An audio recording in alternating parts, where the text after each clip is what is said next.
infinite. Speaking of that long-lost colony full of fugitives, Crimson, now that we're on the subject, you promised you'd reveal its location. If you will not tell us, then we'll be forced to use the brain scanner.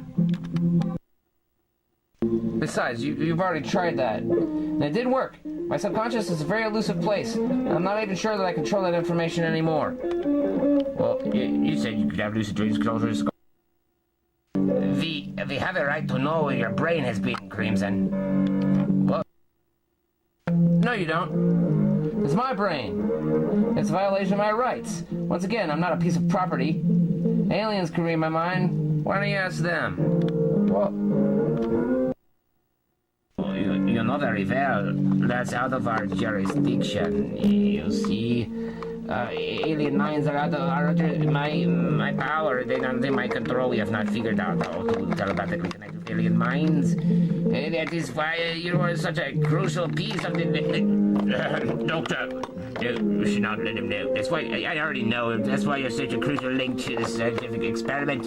We can learn how to read your mind. We can learn how to you're the key to discovering how to read alien minds. We were hoping you'd help us out. You're out there on the race. It is the patriotic thing to do, after all, since finding and scanning the mind of an alien would be next to impossible anyhow without you. There are several escaped fugitives and alien criminals that Zeon's Confederacy has declared the top priority. It is our job to find him. That's what they pay us for, so I don't question that, Crimson.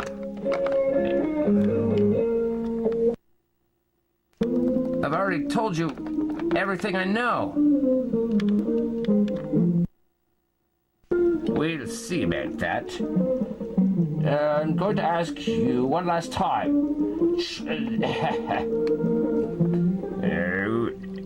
Where? Bluffing, with a blow up in the force field compartment. One last hit and it should right to store a force field. Stop do that, Commander. No, please stop.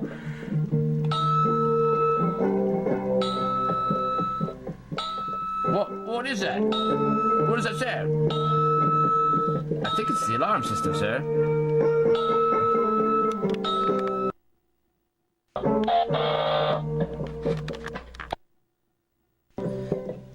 It was at this precise moment that a red alarm light began blinking to indicate an urgent transmission. Unknown to the starcops until now, Gecko's spaceship had landed on the surface of planet Zeon. It was spotted by another starcop as Gecko, the alien leader, and his gang of Kadeems suddenly appeared at a dimensional gate with their invisible force field worn off. They must have been low on fuel and desperate to escape capture on the war on planet Zeon because they shot and killed the dimensional gateway guards. Answer that transmission, I tell you. It's an order. Yes, sir. It's, the alien Lizardquat's Gecko ship has been spotted, sir. We're gonna have to redirect this ship. Alright. Search for the planet of the gnomes is over now. Turn the ship around. We have to find that alien gangster immediately. It's top priority. Number one on my morning most wanted list. O-Main and Primero. We're gonna get him. Yes, sir. All pilots, get up here immediately. Yes, I'm in the back station.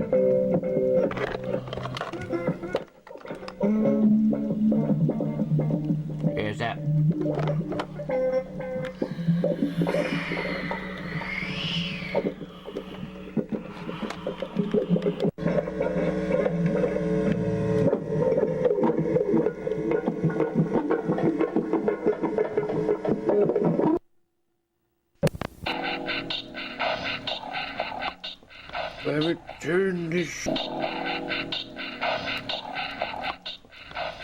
Turn this ship around.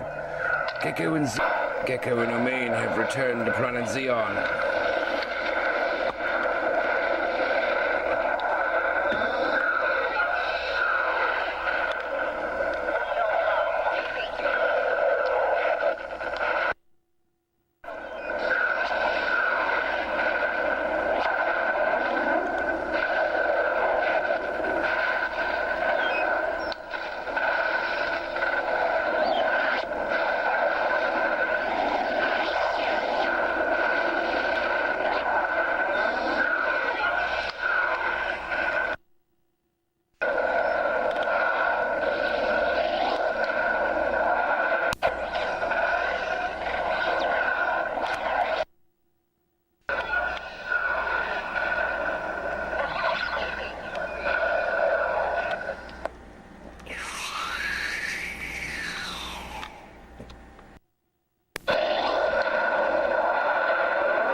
Gecko, we've made it.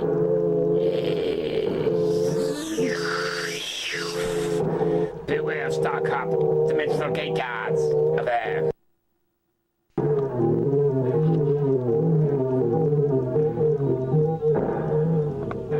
Yes, attack!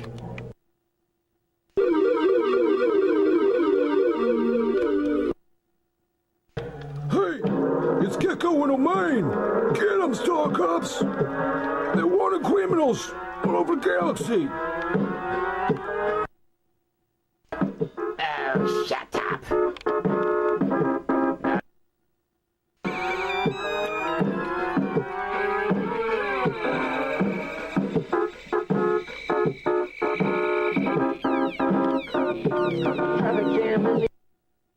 I can't believe we're under attack by alien terrorists this time. Starcops, get in, quickly!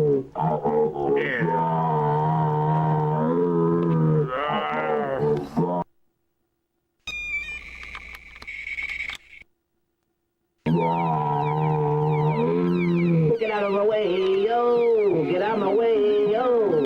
Get out of my way, yo! Gecko, we better get out of here before the starcops outnumber us. They're close by.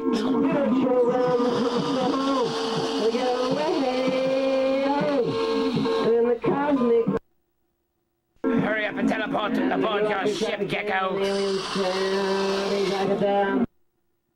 Hurry up and take off without me. Get to the teleportation gate quickly, O-Main, before they get us.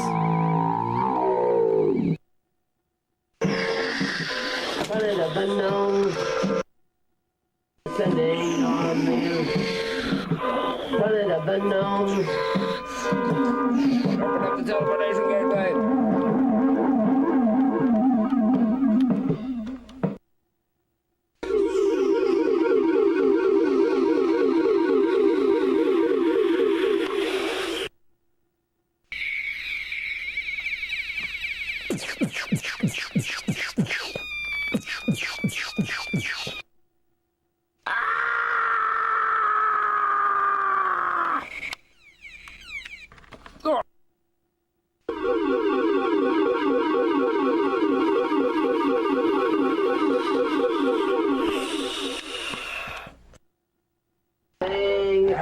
Get to the intergalactic teleportation gateway now. Quickly. Before they find us.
has fallen.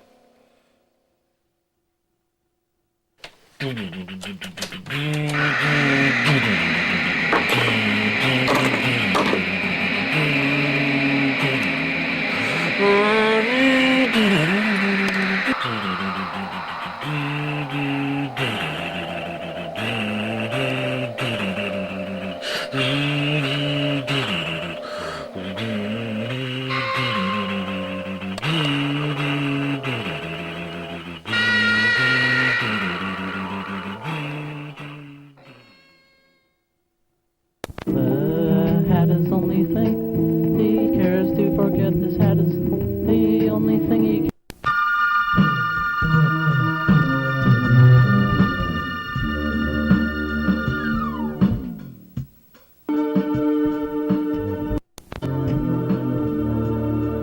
Crimson Sunflower works too many hours. When he gets paid not much more than minimum wage, and they treat him like a slave. He cowers, and his attitude sours. All along he has the power. I'm not an imitator, I'm an originator. You laugh at me being weird now for to see. I'm coming up with the original ideas outside the box. I think I can't help it, it's me.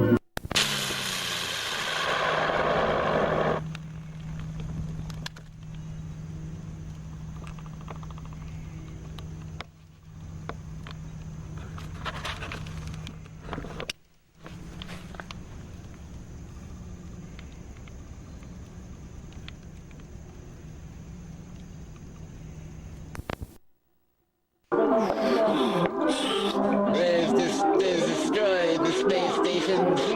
O-Main and Gecko are getting away. Hurry, trees. There's destroyed the space station teleportation device.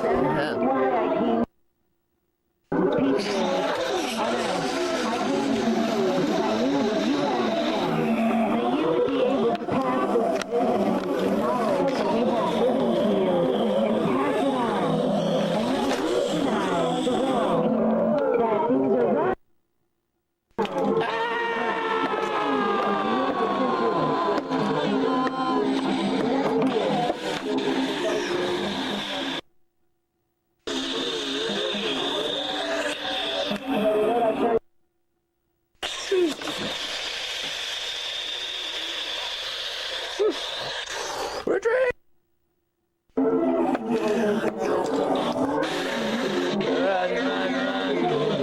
Gecko has escaped. Mayday. Oh, he's calling for help. Gecko has escaped. Gecko and O-Main are on the run. We have destroyed the teleportation space station. Help. Oh, we're under attack. There's nothing more we can do here.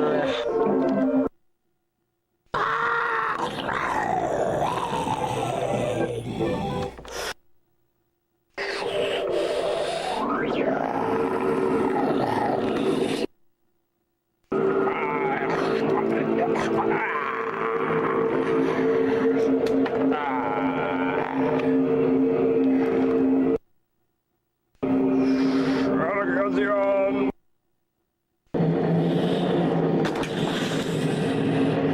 Space station teleportation has fallen. It's an absolute disaster.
That's competition.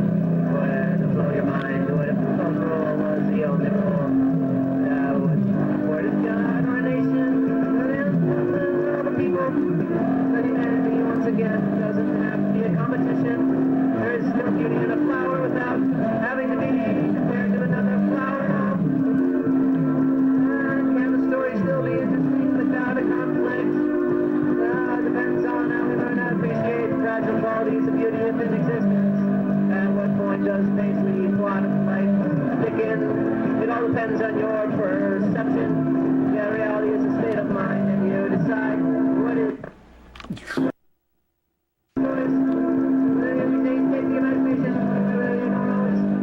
Have to make such a struggle, hypocrisy.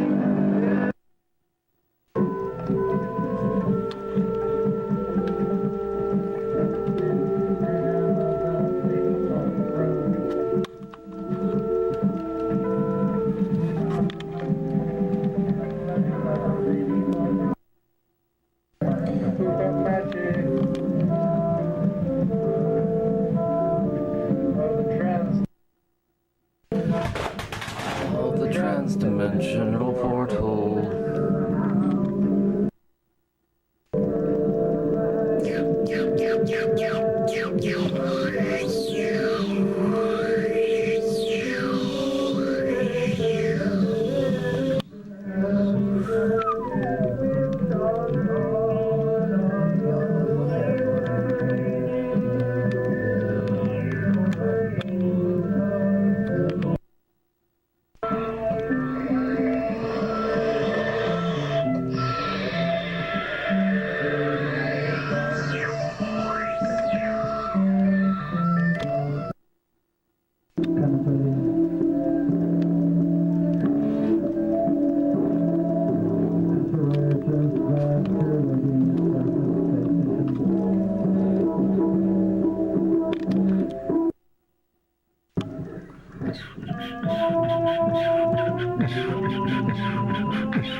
Turn that frown upside down in your magic kingdom. Turn that frown upside down in your magic kingdom.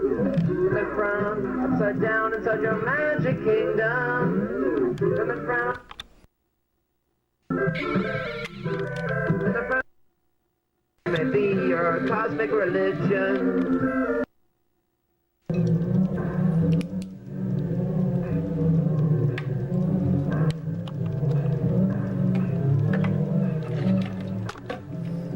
Teleportation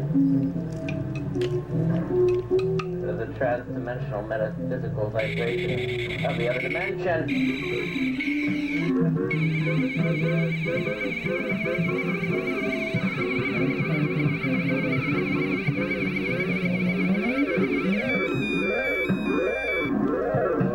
Bypass your mind and realize you the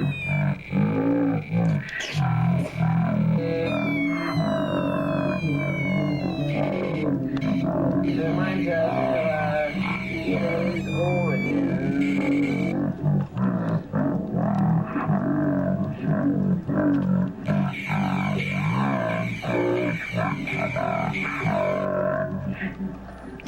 Turn the frown upside down inside your magic kingdom. Telepathic, cosmic, alien connections. Whoa.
electric power. We'll have to meet up with the other Kadeems later. Destroy the teleportation space station on Zeon. Set the course for Earth sector. They have more water for hydroelectric turbo thrusters. Yeah. Yes, sir. Fire at will, command. Yeah, now. A human soul is worth more than the sum of all of their materialistic possessions. Are always flawed. Man-made laws are always flawed. Man-made laws are always flawed. Man-made laws are always flawed. Man-made laws are always flawed. Man-made laws are always flawed.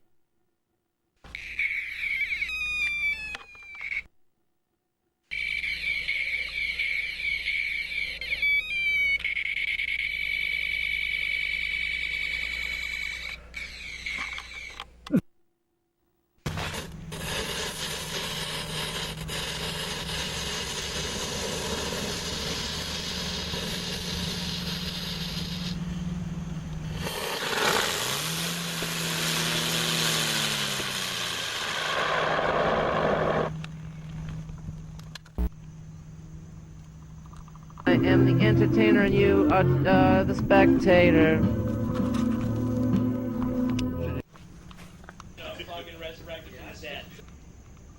Forget Puka's head. What do you forget about my hat? The only thing you care to forget. In Emma the Ladybug's room. Should you really break that third wall? And the illusions of your delusions and hope comes crashing down after it all. Reality by what they say you can think with your mind.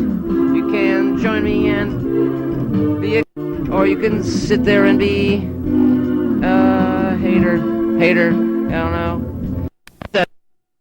You can join me and be a collaborator, or you can sit there and be a hater, I don't know. Negative vibrations.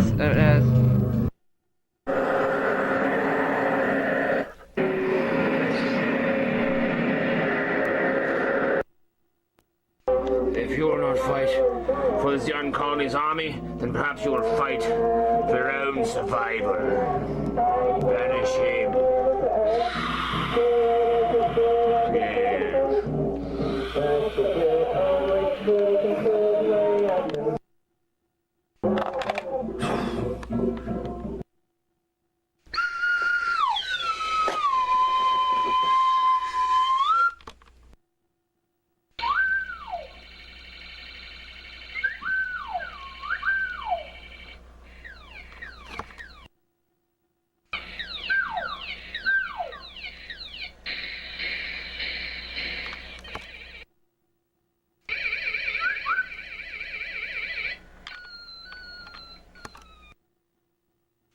By now, the scaly old inkling gangster named O-Main stepped out from another dimension of time and space.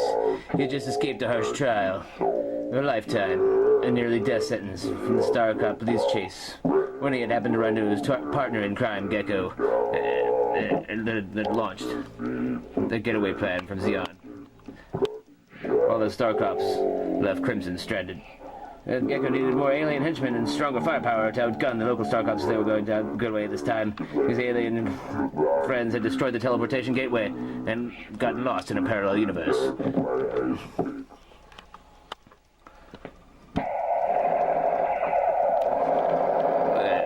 Well, the Zeon Colony was left in shambles.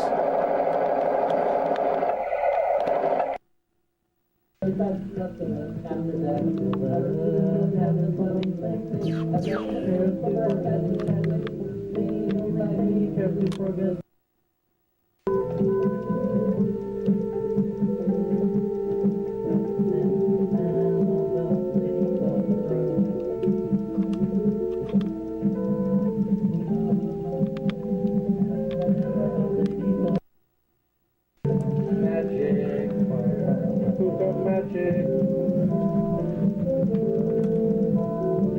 of the trans-dimensional portal.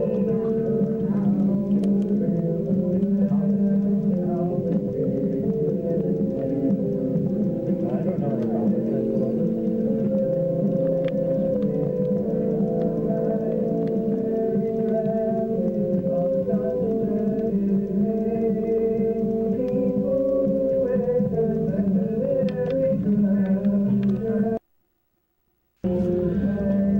It was a serendipitous coincidence.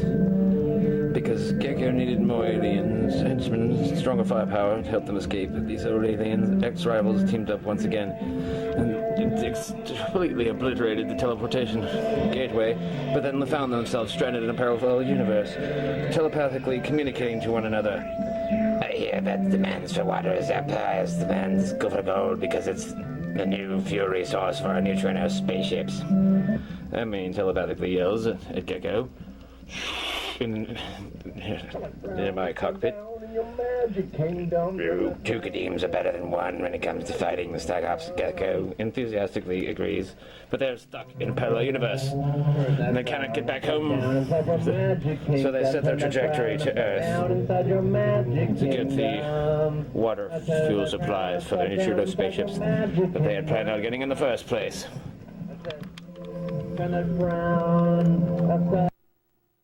For that frown inside down in your magic kingdom, they found themselves teleported through time and space back in time. The Mesopotamian days, which influenced our evolution like a cycle that repeats itself again. We have to learn how not to destroy ourselves.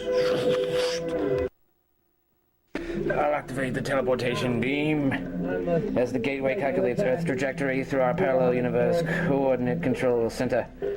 O-Main telepathically communicates to Gecko and Skin as they're crossing through the other dimension in an interactive conference of cosmic connections, in which case each other's spaceships and video screens become their imaginations, telekinetically communicated. After we get through this refuel, I must go my separate way, Gecko, because I have pressing matters with Conrad and Primero about our spaceship's pod smuggling business. O-Main tells his alien partner in crime. Run via video transmission. That's perfectly understandable, people. The robot replies as they prepare their ship for teleportation out of this dimension with parallel universes. They're stranded with no way to get back home to planet Zeon, or no other choice but go back in time into Earth's Mesopotamian civilizations and take their chances there with the primitives, which explains why so many crash-landed spaceships cause an evolutionary connection. An intergalactic evolutionary connection with the origins of DNA.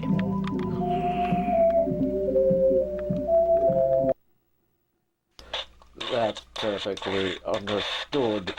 Yeah, but the cause for the teleportation device is costly.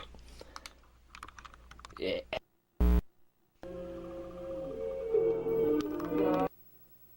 War amongst themselves.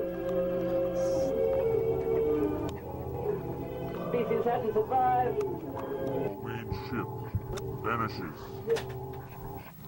through the trans-dimensional porthole. Instantly, as it travels to the other side, leading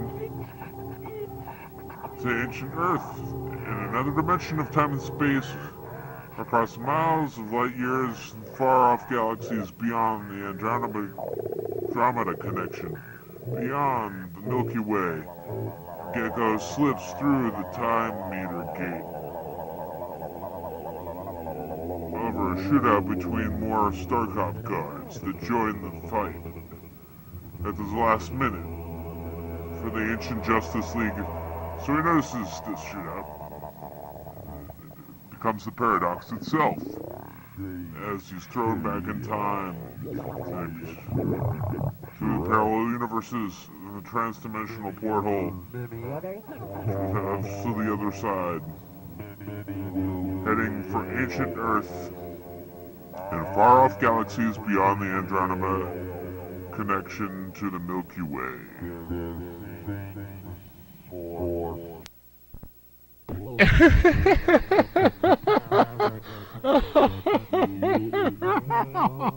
Become with your spirit. You're optimistic up here. You are the only one in control of your own perception. Reality is a state of mind based on perception. You have the power to let your reality become heaven or hell, you see. At what point do we decide life is worth sacrificing? What's more important, how we die or what we sacrifice to live?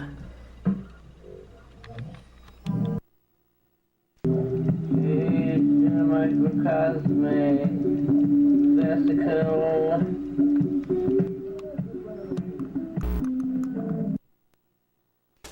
Light years of infinity.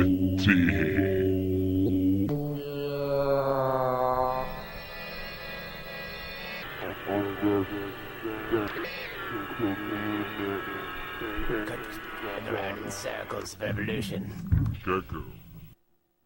Then again, there's no sense in overcoming. I may have stumbled upon a scientific breakthrough, or I could just be going around in circles of evolution. Then again, there's no sense in overcomplicating things. Hey,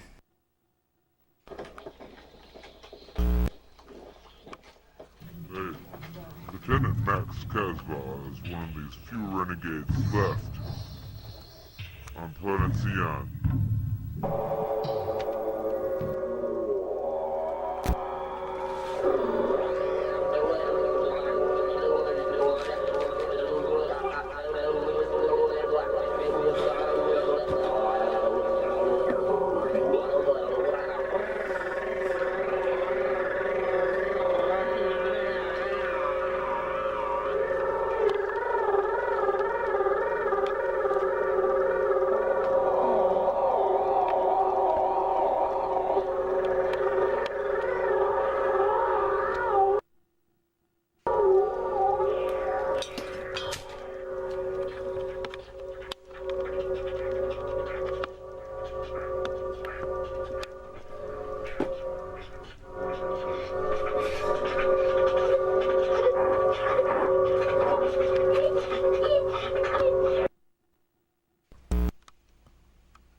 More of an independent artistic bounty hunter actually than a lieutenant for the starcops.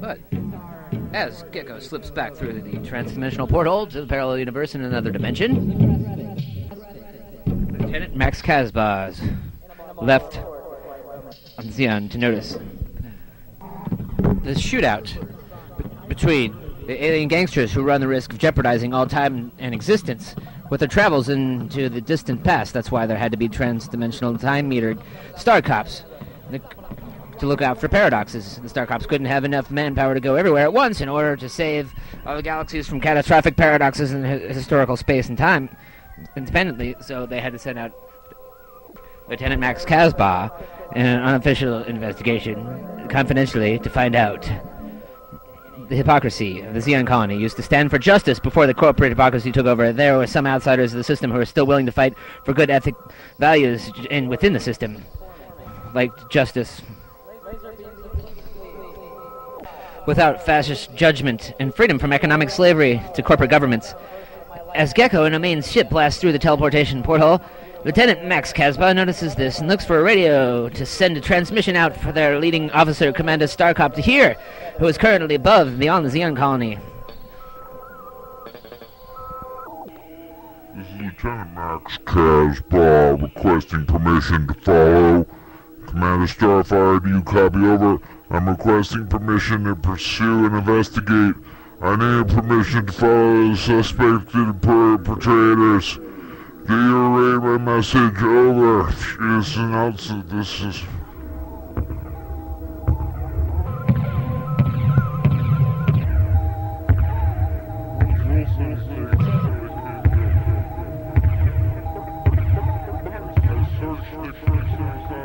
Affirmative, Max. Affirmative, Max. On board the starcop mothership. Mothership's super space. On board the starcop mothership's cruiser. After they had just thrown Crimson Sunflower out of their spaceship, Commander Starfire is distracted from interrogating him, and he holsters his laser gun and decides to save the rest of Crimson's interrogation for later due to the more instantly pressing urgent matters. Yes, you have clearance to return to Earth. Pursue and keep us posted. Ever and out. The commander responds to Max's emergency radio transmission.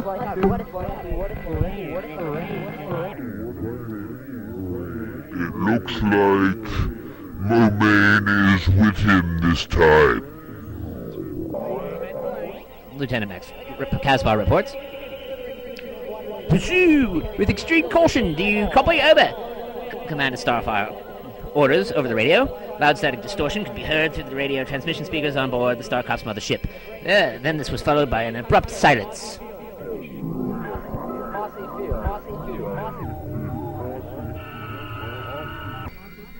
The silence fell heavy over the cockpit as Glitch stared nervously at Nick. Nick looked back at the commander, and Commander Starfire's expression froze. We could be up here in space a very long time when we have the time it takes to find Gnome Star 7, but unfortunately these alien gangsters are more of an immediate threat than we need to address right now. So, they could have been on their way to your secret Gnome Star 7 base, but either way, we need to find out where and when they wait. Commander Starfire replies. Glitch, set a course for the Zeon Colony immediately. But sir, we just left there. Do it now, and don't question my orders. Nick, scan all the spectrums of radar signals to see if you can trace where O-Main and Gecko might have gone. There should be traces of radiation exhaust from the spaceship's ionic trails that we can follow, but we need to get to that trans-dimensional gateway time meter to play back the surveillance video recording and find the key coordinates left behind on the gateway's computer console system.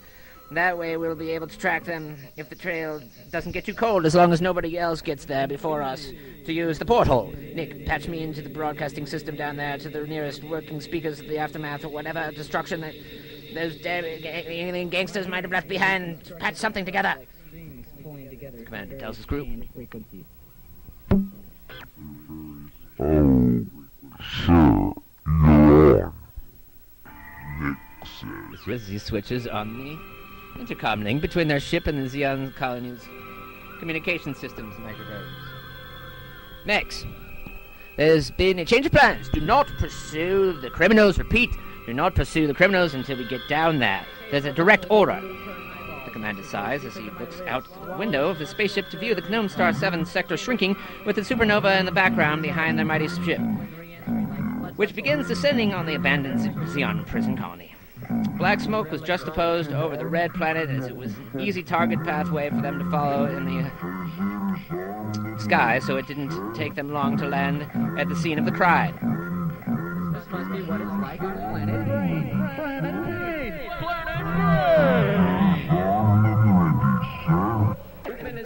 I'm going to find that long-lost colony on the known planet with or without Crimson's help as soon as I'm done tending to Gecko's mess here. This isn't the first time him and his alien gangster goons have tested my patience, so I intend for this to be the last time we should have to deal with their kind. Then Commander Starfire turns his back on Crimson's last needs as he shakes his head and stares out into space while their ship descends through the silver skyscraper pillars of buildings that looked like towering Gothic syringes and abandoned Zeon Colony, ripping through its atmosphere with industrial antennae. After the landing procedure is complete, a bridge lowers from the bottom of their spaceship, and Commander Starfire runs onto Zeon's dusty red sand with his laser gun out of his holster in his right hand. Red and black destructive fire dust, soil, sand, and smoke blows in mini tornado swirls everywhere. Commander Starfire sees bodies of dead starcops scattered everywhere. Then he looks over the archway of the circular time meter gate and notices a man hunched down by the transdimensional portal's computer console. Hey, you there! Identify yourself! Commander Starfire demands, since he can't see. There's 3 steps in front of him amidst all of the red sand. It's me, Lieutenant Max Casbah. What? I had every intention of following O-Main and Gecko, but as soon as I discovered this bomb they left behind, which is said to blow up the next spaceship that crosses through this galactic gateway, it's a good thing I've stayed behind. I noticed it when I got into the computer here to check the coordinates of their destination, or I'd been a goner if I hadn't noticed this before. Max. Max explains as he fiddles with the wiring of the bomb that is hooked up to the porthole's computer circuits. Just then, Control Guard Nick Glitch and Crimson Sunflower approach the situation. A call for reinforcements and a bomb disarming crew before the paradox starts a chain reaction within parallel universes that cannot be controlled or maintained, where everything cancels itself out. Like a cataclysmic chain reaction of a black hole. Somehow utilize the energy of this black hole, though, however. We could transport ourselves through this transdimensional gateway, which is what the concept was originally before it was misused and destroyed and left it for us to make what we can.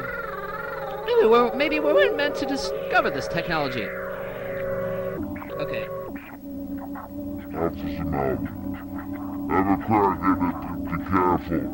Don't cut any wires until the bomb crew gets here. You can live. But don't touch that bomb, Commander. Starfire emphasizes. Commander. Sir, if it saves us time, I may be able to help. I was trained as a bomb technician before I became control guard. Nick interjects. Is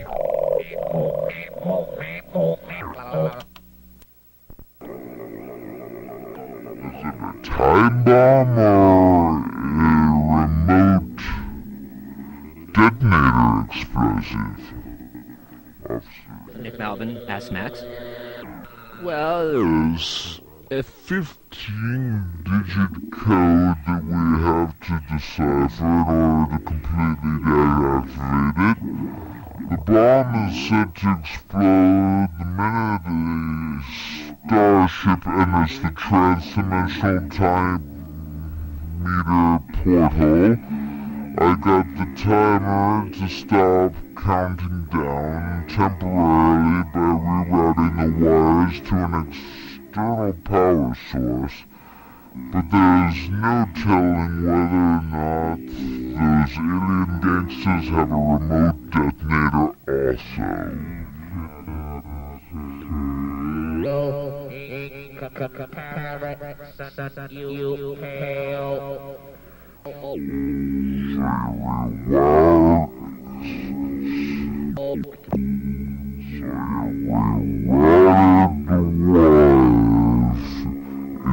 computer to crack the code. Yes. I got the first 2 digits, but unfortunately the thing is magnetically attached to the rim of the transdimensional portal. Even if we could separate the connection between our time meter gateway control computer, there's still the issue of removing the bomb from the gate that's magnetically attached to without risking detonation. Max, I can't ask you to stay behind once my men disarm that bomb, but we need to find O-Main and Gecko soon. Every second that passes just makes the trail colder. I know. I've set the coordinates.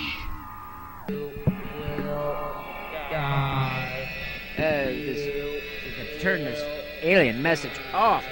It's left behind. We cannot decipher the code. Yes, I've got the first 2 digits, but unfortunately the things, man, that's I asked you to stay behind. I know. Check the coordinates on the computer, and they're still set on where the aliens went. They must have launched this bomb from their ship as they went through. No. Are there any more bombs attached to the gateway?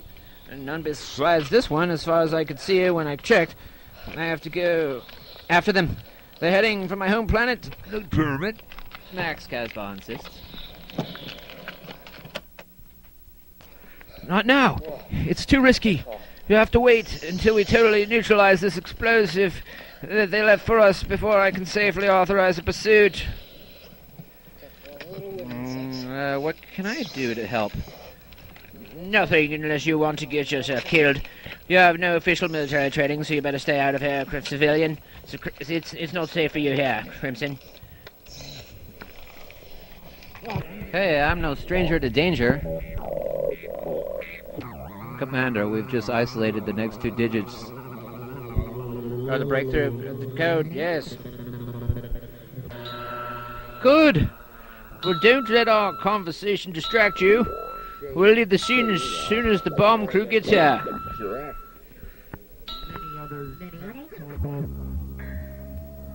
It's quite alright. You're actually helping me to take my mind off the pressure long enough to concentrate.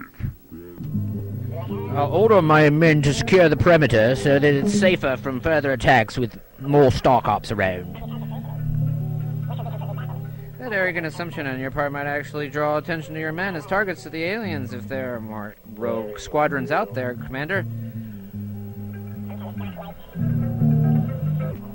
That's a rather pretentious judgment and bold statement on your part, Crimson, but I'll let it go this one time.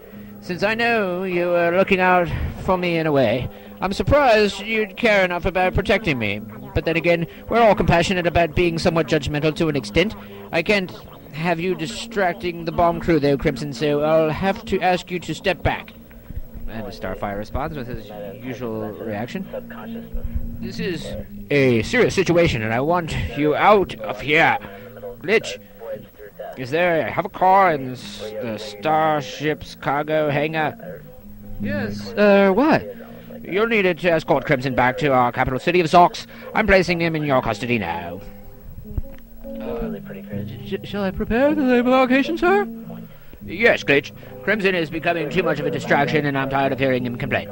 Besides, we need to focus on disarming this bomb so we can go after O-Main and Gecko. They're the priority. Businesses are like politicians. None of them ever stick to their promises, and all they care about is money when they just use starcops like toy soldiers to protect their property. Crimson, it isn't my job to take care of you. I need money in order to survive just like everyone else here at Zeon. Unfortunately, I don't get paid until I find the alien fugitives, and you're distracting me from that right now. Commander Starfire complains sarcastically and blames Crimson. So, do you think that the Starcop Confederacy will care about you once you complete your mission, or after they pay you? What if your job gets you killed? Money is useless to you once you're dead. I don't want to scare you with ominous premonitions, but I'm trying to care about your life here, as much as I would expect someone to care about mine. Is finding 2 extremely violent alien criminals worth losing your life over? Rich, I want you to take Crimson to Zox and help him find a job. Report back to me once that is done, so he is out of my hair forever. And I want you to keep track of him at all times. Is that understood, Glitch? Commander Starfire ignores Crimson's comments in order to instruct his Starcop colleague. Glitch nods his head. There are homeless people that have it worse. There are starving, wandering vagabond bombs who've been on the streets of Zox too long to get clean enough to find jobs and find. My conservative superiors would say it's their own fault for being weak. Yes, some would say that others would have more of a right to complain. I say they just have just as much of a right to complain. But who is going to listen? Glitch tells Commander Starfire. If people are starving because they can't find a job, it's not their fault, since the corporations who control the jobs won't hire them, and they don't even pay the ones who work for them enough credits in order to survive on anyway, even if they work their hard lives away and are loyal to the strict industrial standards the whole time. You need to stop being so sensitive, Crimson. Officer Nick Melvin tells him as he looks up for a moment from disarming the bomb. I can't help it. expecting me to not be so sensitive is like expecting me to not care, not be human. I'm a compassionate individual. It's the best part of my naturally friendly personality. It's like the whole world doesn't want me to care or to be passionate about anything artistic anymore, since everyone just expects you to give up on that and grow up and live a normal life. That's what you're talented at. You can't give up on what your dreams are, no matter how much they make you suffer for it, if you don't realize a practical way to make a living. The Zeon Colony may need more kindness. It definitely needs more kindness. Even though you look at it like it's a weakness, the kindness that is. Inspiration comes from pain as well as pleasure. If I am too nice, then it's looked at as a weakness, and I get taken advantage of, walked all over. But I won't let my ideas get taken for granted. And then again, if I stand up for myself and be too assertive, then I come across as dominating and controlling and intimidating and threatening, which I don't want to be. So I choose either way. The lesser of two evils is like being stuck between a rock and a hard place. I choose not to be rude out of consideration to others. Monotonous work takes the humanity out of life when there's too much pressure by corporations to work your lives away to make them more money, and not enough incentive or time left over to enjoy your own lives. Life is rough enough. Can't we spend our time trying to make things easier? If people would just listen to me, then I might be able to change things for the better. Can't I empower artists somehow in my lifetime to be as helpful to society in their own ways by showing us more alternatives, as the starcops security corporations are when it comes to our safety? Wait, what? I don't care. I'm leaving that on there, no matter how imperfect it sounds. I can't help it. We all deserve a chance to live. You know, can I empower artists somehow in my lifetime to be as helpful to society in their own ways by showing us more alternatives, as the starcop security corporations are when it comes to our safety? Don't I have the right to complain until talented people can be respected enough to make a living in their own uniquely creative ways by earning a living wage through art, music, poetry, philosophy, all the things that enrich culture while they're still alive, instead of expected to die and not reap any rewards from that circumstance? We all deserve a chance to live, Crimson. That's why we're working hard to save your lives.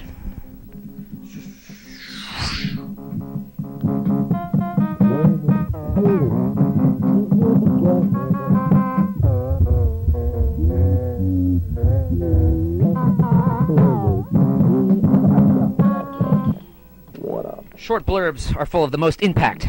That's what I always say. People have limited attention spans. So you gotta make everything short and concise. Well, that's just an insult to their intelligence then. If they have limited attention spans, why can't they pay attention to something a little bit more long and metaphorical and philosophical? But Crimson's right. It's reducing stress by keeping us distracted from worrying about the real danger here if the bomb blows up. And everything, in case it blows us all to tidbits.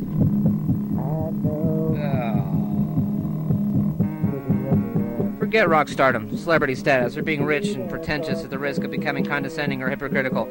I just want the right to make a decent living with my artwork, philosophical ideas, and music, or a combination of it all through a video production. That's what I studied in college, after all. I didn't think a career in any of those fields was too much to freaking ask for, considering all the time and money and effort and everything else I've spent to make that happen. Anything else you make me do would be a waste of your time and waste of my potential.